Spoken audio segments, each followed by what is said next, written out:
Greetings, followers. Welcome back to another MTG Nerdfall video where we are doing some Forgotten Realms Standard 2022 ranked. We're bringing, if you know how I draft and you know a little bit about me in person, you know I've loved green, white in draft. I know red, black is probably the best. Everyone talks about it, but I don't know. I'm convinced green, white is pretty solid. I mean, it is solid, but I'm convinced it's just as good, if not could be better than red, black. And so I decided to kind of bring my love for green white draft into standard with Selesnya Blink. It's I have my own little twist to it, as I usually do. So if you want to see more stuff like this, be sure to hit subscribe, give this video a thumbs up, hit that notification bell, whatever helps you find me a little bit easier in the future. You can also follow me on Twitch, description down below, as you can also find the description to the deck list that I'm running. So Selesnya Blink, it's basically based around the enchantment of Teleportation Circle. We do have other ways to win because there's a little bit of life stuff happening here. So I wanted to show you kind of what that looks like with that little twist. So let me show you what we're working with. So we got 3 Professor Symbology, great card to bounce. We do have good lessons. 4 Prosperous Innkeepers, which gains us life, helps us ramp a little bit, and will always gain us a life if we use Teleportation Circle. 2 Trailer because we're not 100% on the life game factor, it's just a 2 of, but if we do get that engine running, Trailer becomes huge. We get to scry a little bit, make sure we're hitting creatures as opposed to land drops in the late game, stuff like that. Elite Spellbinder, great card. We can always get info, flyer, it's great. So Moonblaze Cleric is also a card that I'm trying. We're actually getting 2 possible enchantments depending on a scenario, but I don't want to depend too much because it goes on the top as opposed to hand. 4 Priest of Ancient Lore. I mean, this card's good in draft, but it does a little bit of everything we need to in standard as well. 4 Skyclave Apparition, fantastic card, always will be. And we got a full set of Teleportation Circle, and then Eska's Chariot, which constantly makes 2/2s, which is fantastic. Then we got 3 Yasharns, which is also nice if we want to just get the lands out of our deck. Then we got Journey to Oblivion. Again, it's an exile enchantment. It's a little expensive, but you got to do what you got to do to kind of keep yourself alive. And 10 Plains, 7 Force, 2 Layer of Hydras, and then 4 of the Branch Loft Pathways. So, I do need to save here. So let's see how this goes. I don't think I'm asking for too much. It does require a little bit of setup, especially if we want to kind of just pop off. And I do have to say it is very susceptible to a board wipe. But what's nice about the Teleportation Circle is that it is, I'm going to keep this, it's a little greedy, but I feel like it's reasonable. What's nice about this is that even if there's a board wipe, Teleportation Circle is an enchantment. A lot of things which are a little bit harder to hit. So pretty good spell in general, and I'm not going to say no to 2. I mean, if our deck's kind of based around it, we kind of need to keep 2. So part of the cards needs to come in real soon here, like yesterday soon. I don't mind Paulo here, but again, I'm going to need a land. Do I believe in the heart of the cards? Normally, no. Not in Arena. It's not something you want to do in Arena, but I'm going to really need to pull it off this time. All right, let's see if the Fates will give me Dragon's Fire. That's fine. Okay, you know what? I did create a treasure. Not really what I wanted, but it's fine for now. Of course, the opponent will probably play their 3rd land drop, as is tradition on the Nerdfield channel. We're always a little behind, but you know, I think we can make something happen here.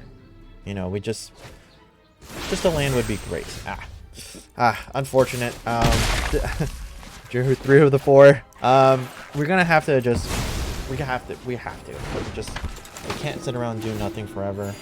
Oh my goodness, this is all sorts of bad. I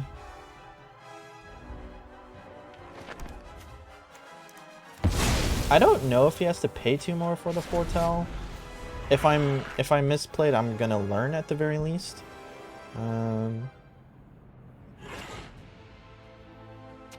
I could be wrong. I get the feeling he can foretell for 2, but it's good to know.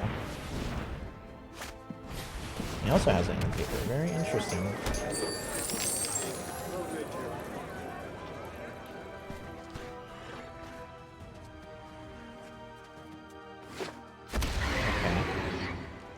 So our opponent is doing just fine. You know what? The Innkeeper is not even really helping me at this point, so I'm just going to trade it. At this point, this game has been completely in the opponent's favor. We've not been able to draw lands from the beginning. Very typical here. Very typical here on this channel. It would be very rare for me to draw lands if I wanted to. The game basically tells me you need to keep a 3-lane hand, or else you don't get to play the game. And I'm like, okay, I guess. I mean, I don't really want to play that way, but if you insist. But pretty much this game is pretty much over. We've gone 5 turns without drawing a single land. Pretty unusual, and we've drawn 3 of the 4 teleportation circle. Again, our deck is built around that, but in this case, it's really not going to do us any good. We're about to lose both our creatures here. So, yeah, it's unfortunate, but this is the way that Arena works sometimes. The randomizer just isn't in your favor at all times, so... hey, I mean, I guess we get to do this. We finally get a land where it's not useful. It could have been a very different story if we naturally pulled the lands, got the teleportation circle out. But in this case, it was not meant to be. We're going to play a game where we're always behind. Opponent's doing great though, so that's good on them. You know, it's always nice when at least someone's kind of getting to play the deck they want, because this looks like a pretty unique deck, and so that's pretty awesome. And now of course we draw our lands, but of course at a point where it really doesn't matter. Game's kind of been decided at this point, so we're gonna do what we can. We're gonna get negated here, which is fine. We have 2 more, but nothing to use teleportation sticker onto. So, hold on, multiverse. Great card. Great card. Yeah. Looks like our opponent wants to even hardcast the Olive Epiphany. I mean, they're pretty close to it just because they've been drawing lands and getting the Innkeeper. So, yeah, opponent's doing great. You know, I have to say, if one of us has to win a custom deck, and they got a Goldspan Dragon, which actually, you know, our Calculate Evaporation doesn't hit. Goldspan Dragon is so good. It's just very good at, you know, basically dodging a lot of things, providing treasure. It's an insane card. You get to exile it, which is nice, so there is a little bit of comfort in that. I do have an Eska's Chariot. There's some things we can do here. We're not completely out of the water, but we are way behind. So we'll see what we can do here. We can only pray and hope. But we've also drawn a lot of our expensive things, so it's just... I mean, let's be real. It's not looking too good.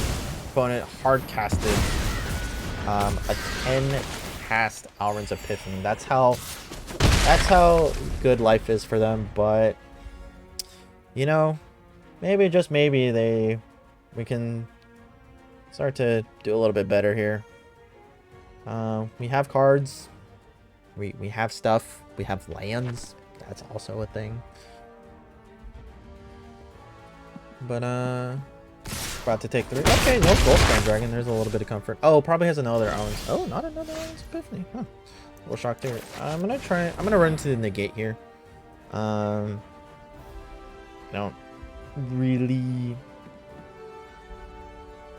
really mind. Teleportation circle is a little bit more important to get on the board. So we're gonna try and keep that guy around. And Moonblast Cleric, worst comes to worst, we could put another Journey into Oblivion on top. Not the greatest card to put. Again, the reason I don't like Moonblast Cleric as much, even though it searches the enchantment, is because it puts it on top. Gives a lot of room for the opponent to just kind of work around, which just isn't good for us. Opponent played Prismari Command, perfect counter to what we're doing here. So opponent is just, they got everything on the back. So I'd be surprised if they lost this. They would have to hardcore flood out for them to lose this. So, yeah, we're taking 2 in the air. Opponent's doing great. Okay. Sure. It's a card. It helps me just a tad bit. So, yeah, we're still essentially having a land problem. Been 1 mana short now to do kind of double things I wanted. So,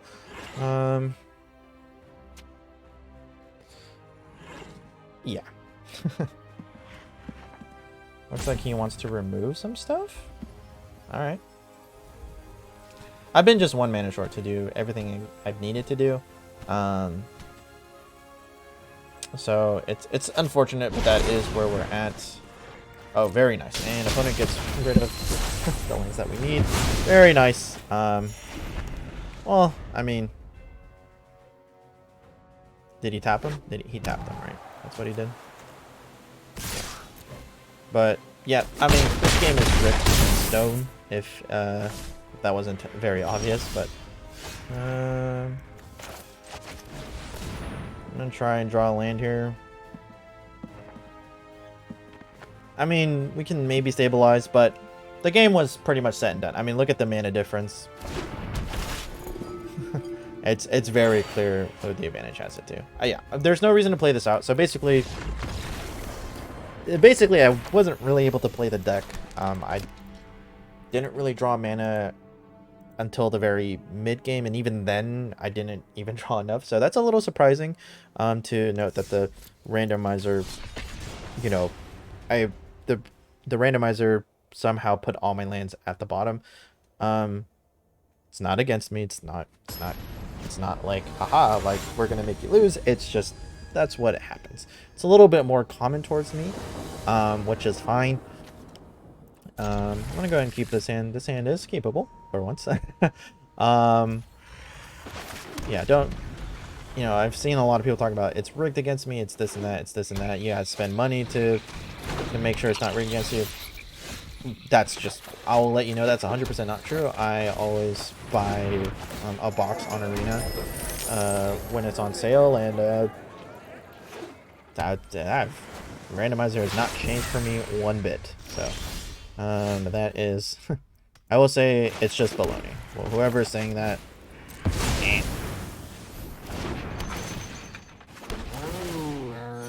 gain some life here, not bad. Oh, no. I want to keep my little innkeeper around. I like him. Alright, again, this is nice because this is a hand I can keep. I'm pretty happy with this. And although I use, oh my gosh, I have 4 Paulos. I got the quad Paulos. Expect to get countered here. So, not a problem. I'm gonna go ahead and crew. Gonna attack. Make a copy of it. Gain some life. Life is pretty good. Need jump blocks, no problem. I want to hold on to my Skyclave Apparition as much as I can. Would you like to meet 3 more Paulos? How many Paulos can you counter, good sir? That's the real question. Now I do need another land to get to my 4 drops. I'll probably end up pulling a Yusharn or a Teleportation Circle. Don't ask me how I know that. I just do. Trailosaur is not bad either. I'm gonna wait though, just because I'm short on mana. So the good thing to do is to play it safe. I know I could be scrying, getting counters with her, but I kind of want the opponent to use their counter spells on Paulo here. And I'm pretty sure they have one. So I wanted to use it on Paulo. Because they probably don't want me to see what's in their hand. Oh, okay. They let it happen. Alright. Oh, hey, that's a good card. I don't think I really need to see that coming in anytime soon. Knowing he has blood on the snow changes a little bit of what I want to do. He'll be at 5 mana next turn, so it'll cost him a little bit more. It cost him 8. So I've bought myself time, which is nice.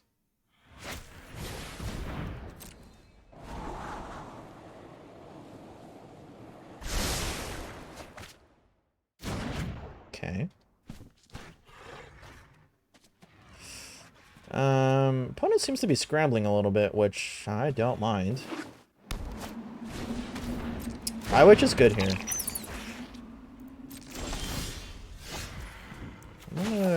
You know what? I think it's time to play Trilosar. And now I find a land. I don't even know if I play it.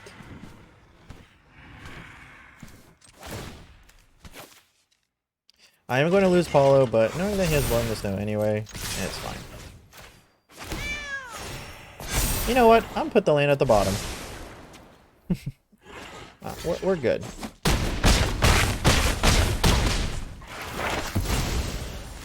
Okay, if you can't Blood on the Snow, probably has another one in hand is my assumption. That would be my best guess. Or not. Okay. Whew. Dodged a bullet there.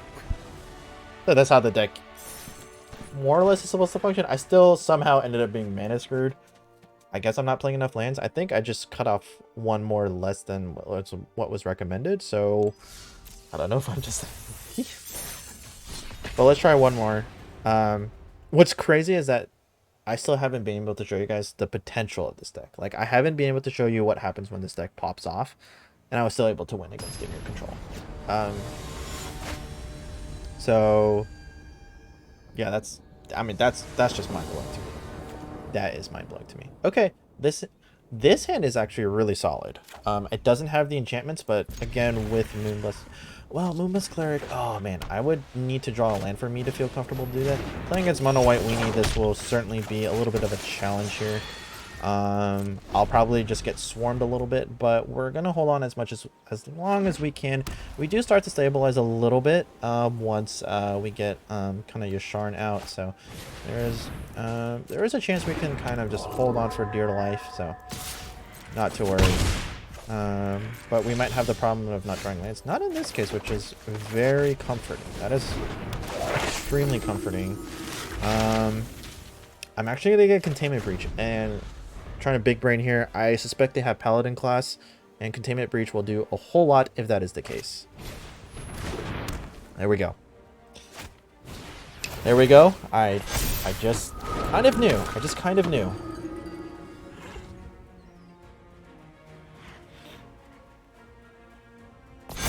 I just knew. I just knew. No blocks. I kind of want to just chump as much as I can. Now what's great here is that I get to... I just knew they would play Paladin class. It's frankly super obvious, so... I could even Journey to Oblivion the Monk. Does that sound crazy? Not really. It really doesn't. Elite Spellbinder is pretty bad. That could be a problem. It's not like that much of a problem though. Okay, we're starting to survive. We're not really in the driving seat, but I would say we're doing okay. We're not doing bad. We're not doing awful. We do lose Paulo here, which is kind of interesting. Wouldn't have suspected that. If he attacks, I will gladly double. I'm gonna trade that in a heartbeat. That is a very easy trade for me.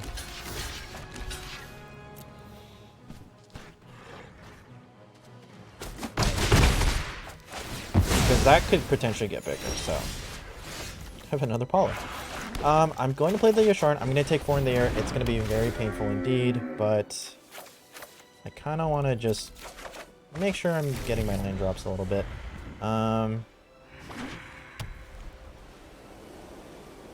I would say we're starting to stabilize, though. No gas burns here. Okay. Okay. Probably puts it on Paulo here. Not a problem. Not a problem. Oh, that's smart, actually. Kind of divvying it up a little bit. I actually really like that play. Oof. Okay. Yeah, opponent's drawing really well. Instead of drawing lands, they are drawing what they need to kind of counter what we're doing at the given moment. But we might be okay here. I'm going to play Paulo. If they have a card in hand, then I'm just going to kind of snap it off. Now they'll be in top deck mode. They could be probably playing like 10 lands and be getting away with it because Arena balances your hand a little bit in the beginning. That's, in case you didn't know that, that's actually proven. They did a whole article on it. I'll take it. Attacking creature? I won't be attacking anytime soon, sir, so... Perfect. Okay, we're starting to stabilize, guys. We're really starting to stabilize. This is incredibly important. I'm not attacking anytime soon, so... You know, we're doing fine. So I have to trade with the 3/3. And the reason for that is because even if he puts another counter on Paulo, I have another block for it. So I'm actually okay. This is one of the best outcomes that we could actually have. It's insane. Okay.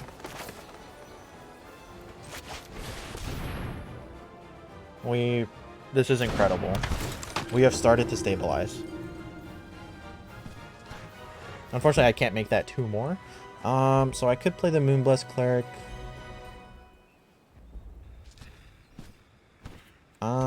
I'm just gonna go for the card draw here. I'm gonna buffer my life total a little bit. It's the safer play. It's gonna help me a little bit get out of this kind of D trouble I'm in. This is just fantastic in this scenario. We're as good as we could be. This is exactly what we need to do against Mono White Weenie. So I'm very happy with this outcome. And we'll probably end up trading here. I'm okay with that. And I'll probably end up journeying to oblivion this. I just need to get it out. I can no longer suffer. I really wish Auto Tapper didn't do it like that, because now I can't play my white. Oh gosh. Auto Tapper is sometimes very painful for the wrong reasons. Let it be a lesson. You must tap your own mana because, wow, even the game is really trying to hurt me. I don't know why the game thought that was the best way to tap, but that was completely wrong on so many different levels. This is great. That's fine. You know what? That is fine. It is fine.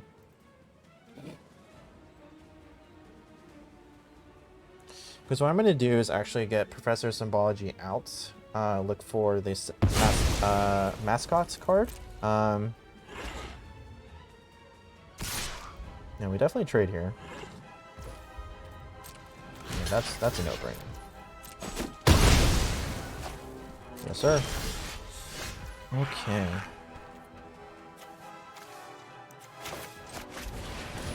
Dude. Get mascot exhibition 100%. Now we get teleportation circle. Okay.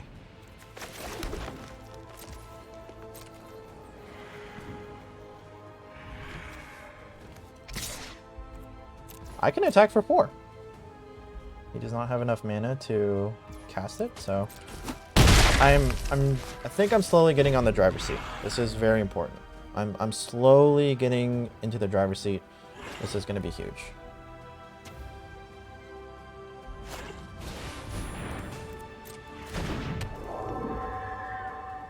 I actually see my mistake. Opponent didn't go for the play. That's fine with me. That ended up working out exactly as I needed it to be quite honest.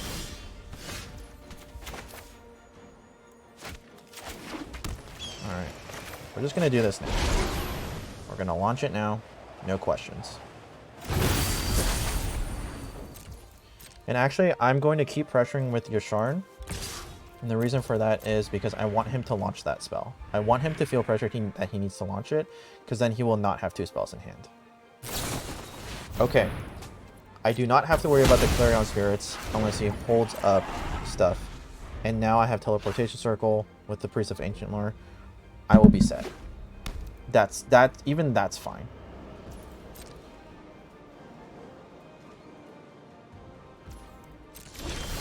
Probably one of the better top decks he could have done, but it is fine. It is absolutely fine.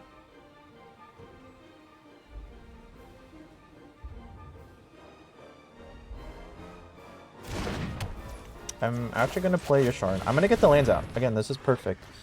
So I have double options with Yasharn. Yeah, this is really good. This is incredible. Okay, I'm going to attack. So definitely attack. We're going to attack with all the 3 because that's a 4-3. So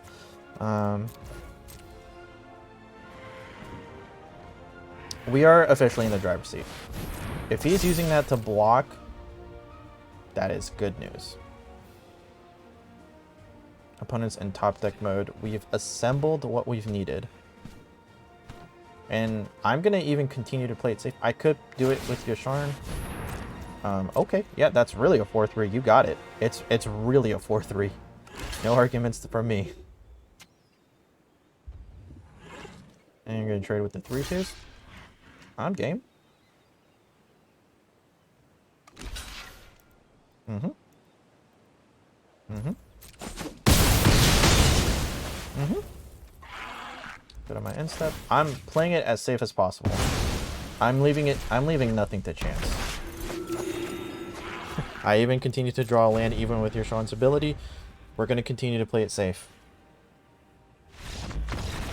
And we beat Mono White Weenie. This is how the deck is supposed to function. Ladies and gentlemen, I give you Selesnya Blink. Pretty good. Yeah, I think this deck could even get better, just depending what comes out in Innistrad. We didn't really get to see the life gain part of this deck, but that's just kind of something I added for a little bit of spiciness. But hopefully you guys enjoyed that. I'm really glad I was able to make this deck work properly, so it just makes me more excited for FNM now. Well, anyways, thank you all so much for watching. Again, follow me on Twitch. You can find the description. You can find the deck list in the descriptions. And of course, as usual, right now up top, YouTube is showing a video of my most recent upload. And right below that is a video that YouTube thinks you specifically like. Probably a deck you haven't seen me play, especially if you're new. So go ahead, check those videos out, explore the channel. Thank you all so much for watching, and I'll see you for your next Nerdfill.